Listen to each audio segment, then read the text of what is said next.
Hello સૌ હરિભક્તોને જય સ્વામિનારાયણ। આજે આપણે જાણીશું કે કેવી રીતે 2025ની પ્રથમ યુવા તાલીમ કેન્દ્રની બેચના 91 યુવાનોએ અદ્ભુત કાર્યો કર્યા છે અને અંતરજાગૃતિ પર્વ દ્વારા સમગ્ર સમાજમાં સત્સંગ અને આત્મજાગૃતિનો અલૌકિક સંદેશો વહાવ્યો છે। બીએપીએસ યુવા તાલીમ કેન્દ્રએ યુવાઓ માટે બીએપીએસ સંસ્થા દ્વારા સારંગપુરમાં રચાયેલું એક આધ્યાત્મિક અને વ્યક્તિત્વ વિકાસનું અનોખું પ્લેટફોર્મ છે। અહીં 6 મહિનાની વિશિષ્ટ તાલીમ આપવામાં આવે છે। તાલીમમાં ભગવાન સ્વામિનારાયણના ઉપદેશો, સનાતન ધર્મના મૂલ્યો, રાષ્ટ્રભક્તિ, ગુરુઓના જીવનમૂલ્યો, શિસ્ત, સેવા અને સમર્પણના ભાવ વિકસાવવામાં આવે છે। યુવાઓને સત્સંગ, પઠન, પૂજા, પ્રવચન, સંગઠન કૌશલ્ય અને સમાજસેવા, રાષ્ટ્ર સેવા જેવી પ્રવૃત્તિઓમાં તાલીમ આપવામાં આવે છે।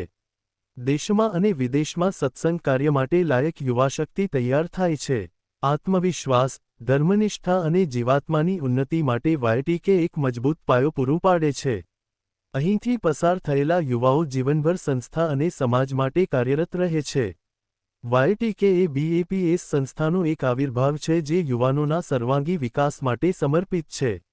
આ 2025ની પ્રથમ યુવા તાલીમ કેન્દ્રની બેચના 91 યુવાનોએ અંતરજાગૃતિ પર્વ અંતર્ગત અદ્ભુત કાર્યો કર્યા છે અને તારીખ 2 એપ્રિલ 2025મી 12 એપ્રિલ 2025 સુધી અંતરજાગૃતિ પર્વ દ્વારા સમગ્ર સમાજમાં સત્સંગ અને આત્મજાગૃતિનો અલૌકિક સંદેશો વહાવ્યો છે।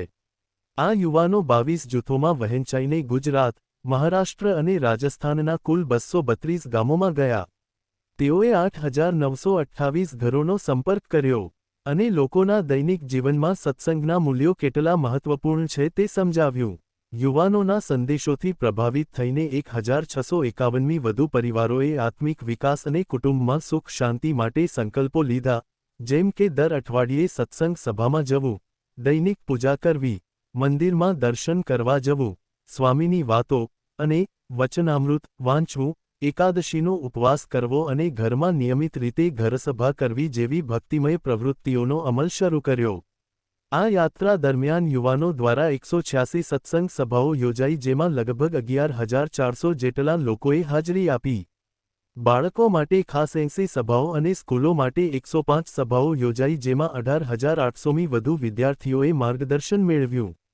સાંજના સમયે આ યુવાનો ભક્તિમય શોભાયાત્રાઓ યોજતા, જેમાં 2,000મી વધુ ગામલોકો જોડાયા અને આશ્ચર્યજનક વાત એ છે કે તેઓએ 400મી વધુ લોકોને વ્યસનો છોડવા માટે પ્રેરિત કર્યા।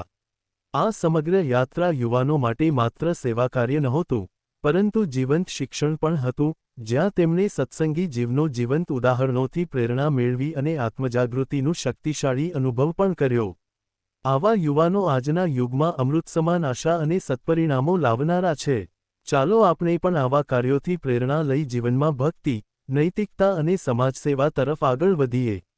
અને હરિભક્તો આવા જ બીએપીએસ સ્વામિનારાયણ સંપ્રદાયને લગતા અવનવા અને લેટેસ્ટ સમાચાર જાણવા માટે ખાસ અમારી યુટ્યુબ ચેનલને સબસ્ક્રાઇબ કરીને બેલ આઇકોન જરૂરથી પ્રેસ કરી દેજો। સૌનો આભાર। સર્વને જય સ્વામિનારાયણ।